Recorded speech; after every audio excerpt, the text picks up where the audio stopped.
Jy is ingeskakel op die ekonomieblok en ons kyk na die mikro-ekonomiese aspekte van die COVID-19 pandemie. Die vorige video het gegaan oor paniekaankope en hierdie een gaan oor roofpryse. Spesifiek gaan dit oor sogenaamde gesigsmaskers. Voor die pandemie het baie min van ons maskers gedra en die mark vir maskers was in ewewig hier waar die vraag en aanbodkromme mekaar gesny het. 'n Ewewigsprys en hoeveelheid het geen probleme nie. Toe, met die uitbreek van die pandemie, was daar 'n toename in die vraag na gesigmaskers. Die vraagkromme het na regs geskuif en pryse het begin styg. Jy sou dalk in die nuus gesien het dat Dis-Chem is by die mededingingskommissie aangekla dat hulle roofpryse vra vir hulle gesigmaskers. Ek het ook op Facebook raakgeloop dat 'n groep genaamd Zanzi Masks hulle maskers verkoop teen R100 per lap masker en 'n klomp mense is kwaad daaroor. Hulle voel dit is tipies die soort van roofpryse waarteen ons gewaarsku is toe die krisis uitgebreek het. Maar hoe moet ons hieroor dink as ekonome? Die belangrike onderskeid is eintlik om te sê van watter soort masker praat ons hierso. Wanneer dit gaan oor gespesialiseerde chirurgiese maskers wat deur sogenaamde voorste linie personeel gebruik word, is so 'n toename in die vraag en 'n styging in die prys 'n probleem.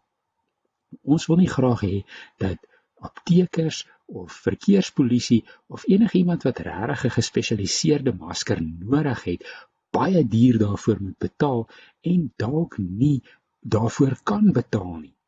En dit los hulle blootgestel en dit help ook nie dat ander mense beskerm word nie. So daar is 'n sterk saak te maak dat die regering so prys kan reguleer en sê ons wil die prys vasstel teen die oorspronklike ewewigsprys. Natuurlik is daar teen daardie oorspronklike ewewigsprys 'n groot tekort, want die vraagkromme het nou hier tot aan die ver regterkant geskuif en hierdie afstand is dan 'n tekort in maskers teen daardie oorspronklike prys. Dit is dan ook hoekom die owerheid daar intree, hulle voer maskers in en versprei dit en hulle probeer keer dat so 'n prysstyging plaasvind vir 'n spesifieke soort masker. Nou, is die regulering van alle maskerpryse dan nodig?